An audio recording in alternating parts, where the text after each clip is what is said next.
Pada episode awal dari cerita Soul Land 2, di lingkaran lembut seperti tangan ibu, dengan lembut menyentuh kulit halus kabut, ruang ilusi memiliki rasa substansi yang bergerak tidak biasa. Samar-samar, tidak jauh dari sana, tampaknya ada istana yang menjulang tinggi, penuh ilusi dan nyata di bawah sentuhan lingkaran cahaya lembut ini, sesosok berdiri dengan tenang di antara awan dan kabut, melihat ke jarak yang tak berujung, tidak tahu apa yang sedang dilihatnya. Dia memiliki rambut panjang biru aqua yang seperti air terjun, yang menjuntai sampai ke kakinya, jika bukan karena sosoknya yang kokoh dan bahu yang lebar, hanya dengan melihatnya dari belakang mungkin akan mengira dia adalah seorang wanita.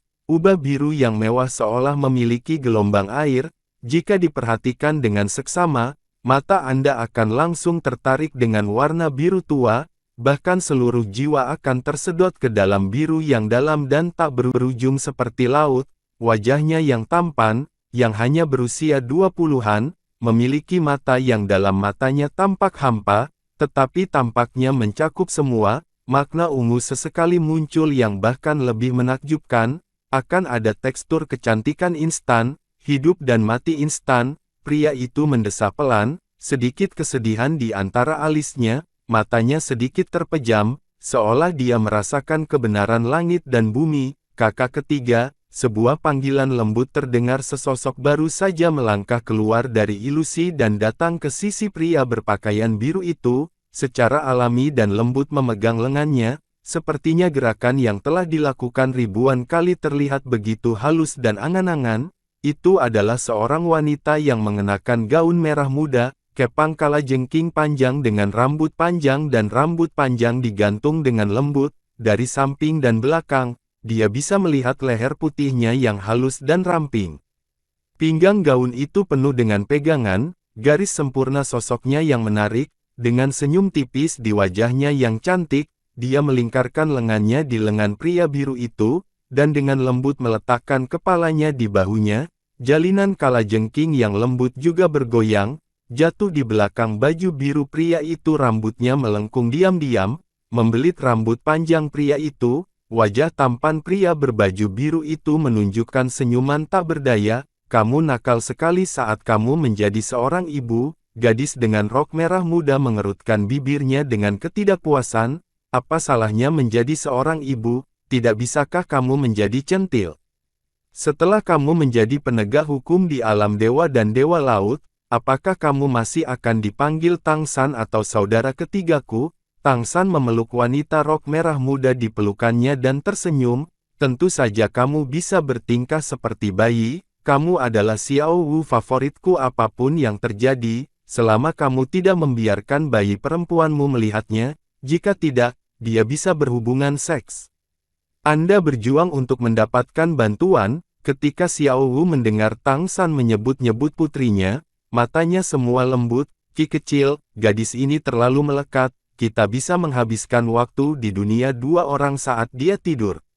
Kakak ketiga, aku baru saja melihatmu terlihat berbeda.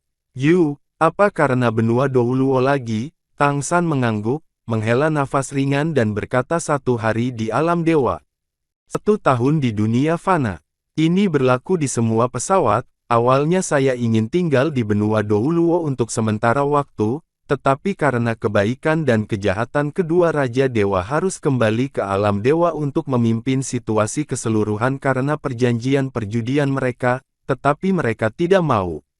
Setelah lebih dari 20 tahun di alam dewa, setelah 10.000 tahun di benua Douluo, Sekte Tang telah layu. Xiao Wu berkata dengan marah, kedua orang itu, yang baik dan yang jahat, terlalu licik atas nama perjudian. Mereka pergi bermain di alam yang lebih rendah, yang sangat tidak bertanggung jawab.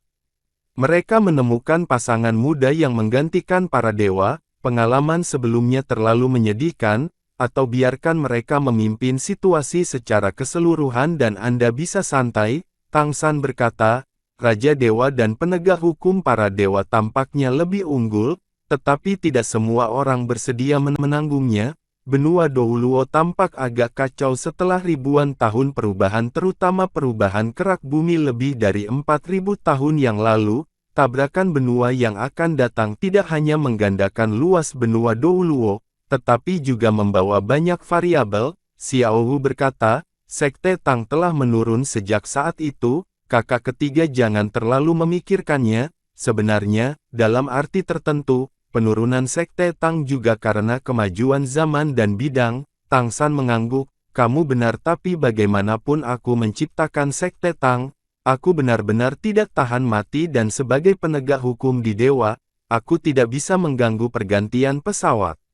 Namun, baru-baru ini Douluo tampaknya bintang baru muncul di daratan, dan itu akan terkait erat dengan Sekte Tang saya mencoba melihat takdirnya, tetapi ada banyak kabut saya harap semuanya akan berkembang ke arah yang baik.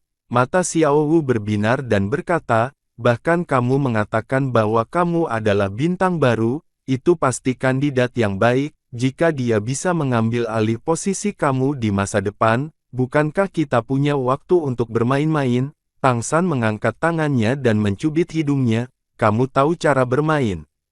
Saat mereka sedang berbicara, sebuah kepala kecil muncul di awan tidak jauh dari sana, terlihat seperti berusia 11 atau 12 tahun, dan matanya yang besar dan indah berkedip. Penampilannya terlihat setidaknya 70 mirip Tang San, intinya mirip, tetapi garisnya jauh lebih lembut, dan matanya lebih mirip Xiao Wu. Rasanya menyenangkan mendengar ayah dan ibu membicarakan tentang Douluo daratan, saat dia berkata, tubuh mungil.